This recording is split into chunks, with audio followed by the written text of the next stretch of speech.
और तमाम शुरुओं में जहाँ एम्प्लॉयमेंट एजेंसी का लफ्ज आ रहा है उन्होंने बहुत क्लियरली दो चीजें बार बार लिखी हैं।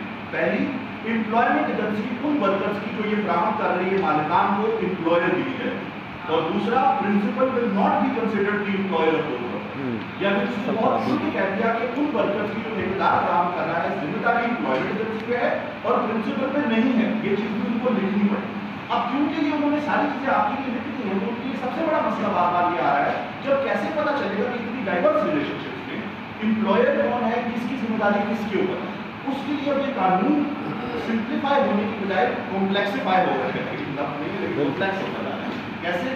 वो मजीद अब टेस्ट निकाल रहे हैं कि ये टेस्ट हम इस्तेमाल करेंगे देखने के लिए कि यहाँ पे एम्प्लॉयर कौन है, यहाँ पे एम्प्लॉय कौन है, ये टेस्ट इस्तेमाल करेंगे बार बार। और वो टेस्ट जो इस्तेमाल कर रहे हैं दो केसेस से उन्होंने लिया है, यूएस डायनामिक्स का एक केस था अमेरिका का, और एक यहाँ पे फॉर्टी फर्टिलाइजर का केस था हमारे यहाँ। उन दोनों टेस्टों से जो आपका टेस्ट निकलता है कि आप देखेंगे कि एम्प्लॉय दरअसल दरहकीकत क्या काम कर रहा है, उसके कॉन्ट्रैक्ट में क्या लिखा है वो मायने नहीं रखता। हम देखेंगे वो काम कर क्या रहा है, किस लिए कर रहा है, कोर ऑपरेशंस में काम कर रहा है, कोर ऑपरेशंस से कार्य कर रहा है, क्या वो एम्प्लॉय ऐसा बंदा है जो वही काम और लोगों के लिए भी करता है या सिर्फ आपके लिए कर रहा है, क्या वो आपके कंट्रोल के अंदर है कि नहीं है, क्या वो बंदा जो है कंपनी के कोर ऑपरेशन से रिलेटेड है, वो कंट्रोल इंटेग्रिटी वर्कप्लेस टेस्ट जिसे हम कहते हैं वो उस पर लगा दें।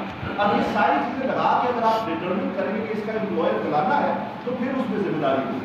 आखिरी चीज जो बाकी सेक्शन में हम कानून से नहीं चाहे तो आपको ये बता दूं कि उन्होंने जगह जगह कुछ शिकें डाल दी हैं इस तरह की कि आप फुल टाइम बंदे और पार्ट टाइम बंदे के अंदर डिस्क्रिमिनेशन नहीं करेंगे, आप फिक्स टर्म वाले और इंडेफिनिट वाले के अंदर डिस्क्रिमिनेशन नहीं करेंगे। इस तरह ये इंश्योर करने के लिए कि उनको तमाम लोगों को तमाम बेनिफिट्स मिले। और कानून ये बना दिया कि जो इंडेफिनिट टर्म कॉन्ट्रैक्ट वाला है फुल टाइम बंदा उसको तमाम बेनिफिट्स मिलेंगे, बाकी सबको भी वही बेनिफिट्स मिलेंगे मगर उनकी मेयाद कम होती जाएगी उसकी नौकरी या उसके आवर्स के हिसाब से। तो अगर कोई बंदा फुल टाइम वाले से ज़्यादा काम कर रहा है तो उसको तमाम मॉनेटरी बेनिफिट्स आगे मिलेंगी। ऑर्गेनाइजर का, यूनियन साथी का, मैटरनिटी लीव, वो बेनिफिट जो कानूनी तौर पर कन्फर्म है वो सारे मिलेंगे। तो ये कानून है एम्प्लॉयमेंट के बाद। अब मैं आता हूँ, माजरत अगर मैं ज़्यादा जल्दी बोलता हूँ, अब मैं आता हूँ दूसरे सेक्शन पे जो आपको, तीसरे सेक्शन में जो आपको बताना बताने में जरूरी है। दो चीज़ें इसमें इकट्ठी होकर आपको बताऊंगा जो आपके लिए है। फ्रीडम ऑफ एसोसिएशन और यूनियन साथी का जो कानून है और कलेक्टिव बार्गेनिंग इज्तिमाई सौदाकारी का जो कानून है उससे जुड़ा हुआ इंडस्ट्रियल डिस्प्यूट, स्ट्राइक्स, लॉकआउट का कानून वो क्या बदल है। सबसे पहली इसमें सीधा पॉइंट मैंने 10 पॉइंट बता दिए, आपको जल्दी से उनको गुजार देता हूँ। पहली चीज तो ये है कि आपका जो यूनियन साथी का हक है वो पीला वाला ही है, उसमें कुछ इजाफे करती हैं, कुछ चीजें कम करती हैं। इजाफे ये किए हैं कि वही कानून पहले एम्प्लॉयर्स को भी आप बोला था यूनियन साथी का, लेकिन वो हमारे कानून में नहीं लिखा होता, उनको भी हमारे कानून में डाल दिया, हमें उन्होंने इलेक्ट्रॉनिक रजिस्ट्रेशन की इजाजत दे दी वगैरह वगैरह।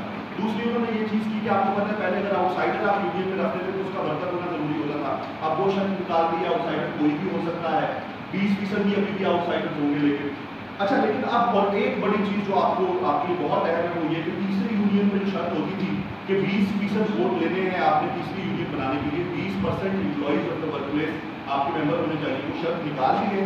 उसकी जगह उन्होंने ये डाल दिया है कि कोई भी यूनियन, कितनी भी यूनियन हो, पहली, दूसरी, तीसरी, चौथी, पांचवी, उसको बनने के लिए 5% वर्कर्स या 20 वर्कर्स, इनमें से जो भी कम हो उतनों के वोट दरकार हैं।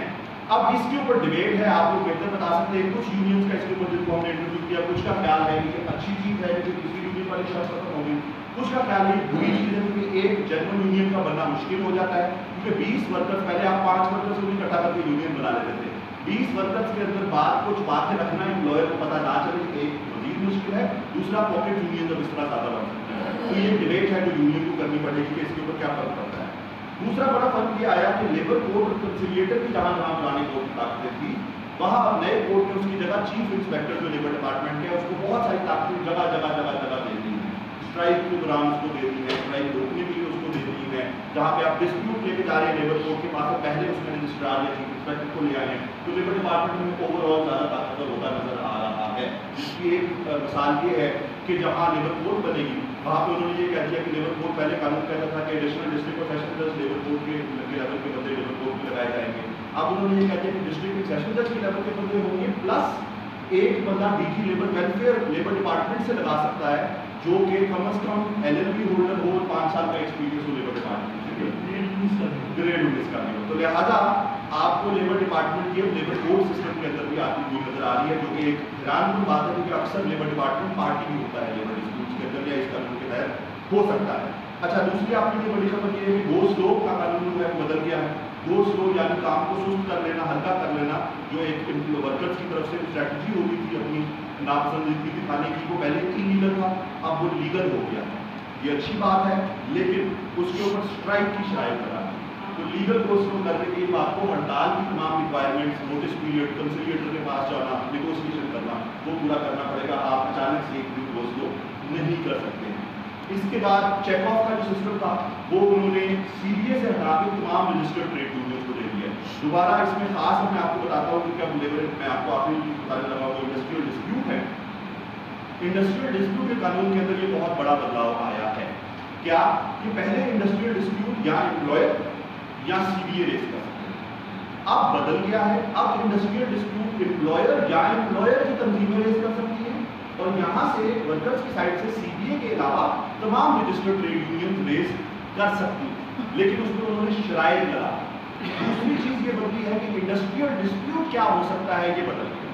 پہلے تقریباً تمام چیزوں کے اوپر ورک پلیس کی لڑائی ہو سکتی تھی، آپ انڈسٹریل ڈسپیوٹ کر لیتے ہیں۔ اب انہوں نے کہا انڈسٹریل ڈسپیوٹ صرف دو چیزوں پہ ہو سکتا ہے، یا آپ کی کولیکٹیو اگریمنٹ کے اوپر کولیکٹیو بارگیننگ کے اندر ڈیڈ لاک ہو گیا ہو نیگوسیشنز میں، یا امپلائیز کو ریڈنڈنسی معاشی بنیاد کی وجہ سے نکالا جا رہا ہے۔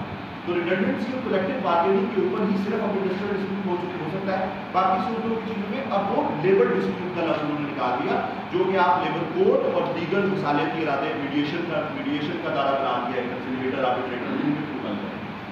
آخری چیز میں آپ کو یہ بتانی ہے کہ اس سے کولیکٹیو بارگیننگ کو بھی فرق پڑ رہا ہے۔ تو پہلی چیز تو یہ ہو گئی کہ آپ کی جو طاقت کو سی بی اے سے دوسری یونینز کو دے دی، لیکن کولیکٹیو بارگیننگ میں یہ فرق کیا کہ آپ کو پتا ہے بہت عرصے سے ٹریڈ یونینز کی ڈیمانڈ تھی کہ ہمیں سیکٹر لیول پہ یا انڈسٹری لیول پہ بھی کولیکٹیو بارگیننگ کی اجازت دی جائے، لیکن یہ ڈیمانڈ اکثر ہم اس طریقے سے کیا کرتے تھے کہ ہمیں یونین بنانے کا حق دیا جائے سیکٹر لیول پہ۔ اس کی وجہ کیا ہے، اگر یونین سی بی اے بن جائے تو قانونی طور پہ امپلائر کی مجبوری ہے آپ سے نیگوشیٹ کرنا۔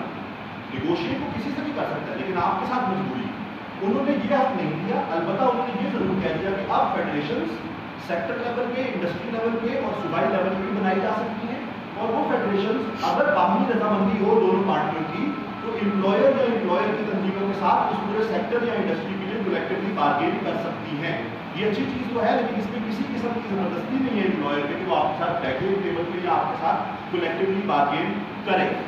آخری چیز اسٹرائکس اور لاک۔ اب ہڑتال کا قانون جو ہے اس کی اوور آل اسکیم میں آپ کو بس یہ بتا دیتا ہوں زیادہ ڈیٹیل میں جائے بغیر کہ آپ سارے کیونکہ سے بہت اچھی طرح واقف ہیں ہڑتال کے قانون سے۔ اس میں مین بدلاؤ یہ آیا ہے کہ 14 دن کا ہی نوٹس پیریڈ ہے ہڑتال کرنے کے لیے، لیکن اس میں ایک شرط بنائی کہ آپ ہڑتال کا نوٹس تب دے سکتے ہیں جب آپ کی کولیکٹیو بارگیننگ کے اندر ڈیڈ لاک آ چکا ہو۔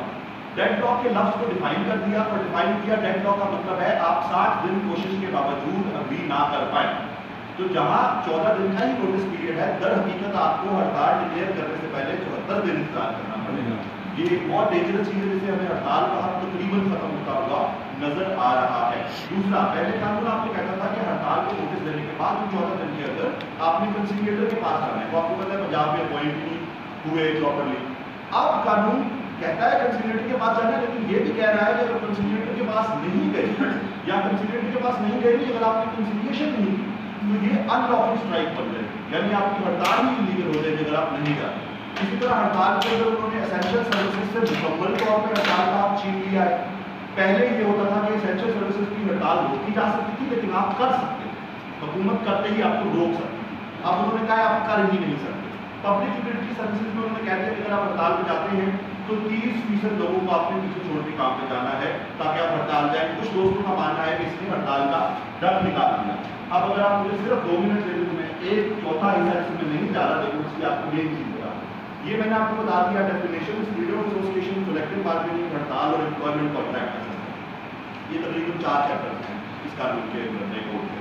آخری چیز جو میرے خیال میں بہت اہم ہونے جا رہی ہے اور کسی صورت میں بھی ہمارے تمام ساتھیوں سے جو اس سے افیکٹ ہونے جا رہے ہیں ہم نے پوچھا ہے وہ ایکسیپٹ کرنے کو تیار نہیں ہے، آپ کے لیے بہت اہم ہونی چاہیے، وہ ہے اس کے اندر آنے والا فورسڈ اور بانڈڈ لیبر کا قانون۔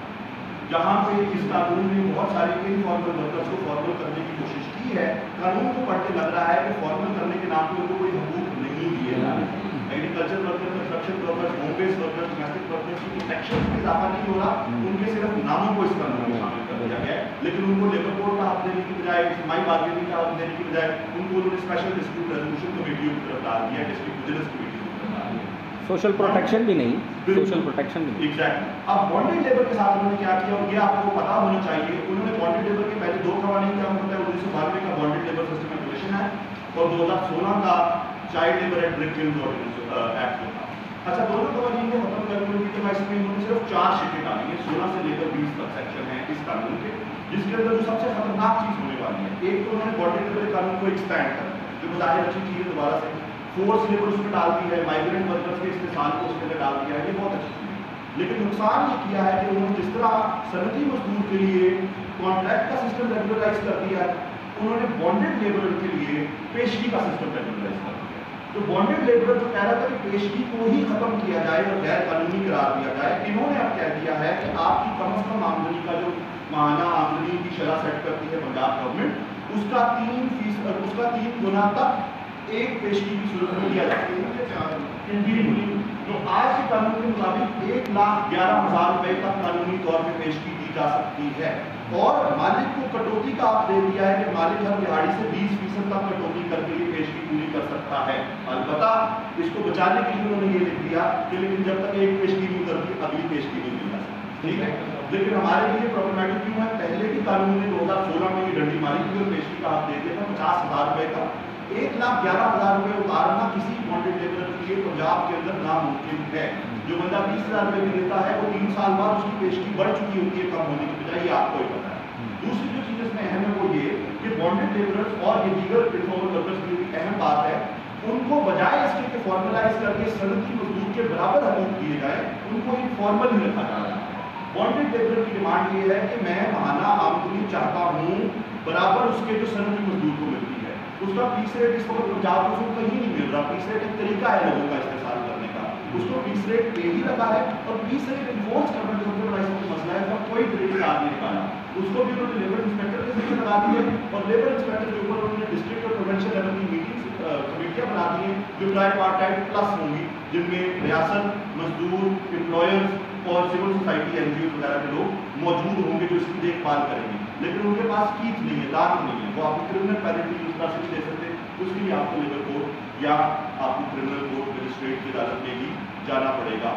आखिरी चीज जो सबसे आखिरी बस बैठ के होता होगा वो ये कि पहले बहुत अहम बात होता था, वो ये होता था कि अगर एक बंदे की पेशगी पकड़ी जाए, बॉन्डेड लेबर को आपने आज़ाद करा लिया, तो फिर उसके साथ उसको हक होता था कि अगर उसकी पैसे पेशगी के अलावा कोई भी उसकी प्रॉपर्टी अगर पेशगी के नाम पे, बॉन्डेड डेट के नाम पे जब्त की गई है, उसकी मोटरसाइकिल, उसकी बीवी के जेवरात, उसका कुछ प्लॉट या जमीन, तो वो रिस्टोर की जाएगी उस वक्त। ये शिक कानून के अंदर अब अचानक से गायब हो गई है और नहीं मौजूद, तो ये भी एक बड़ी खतरनाक चीज है जिसको हमें देखना है।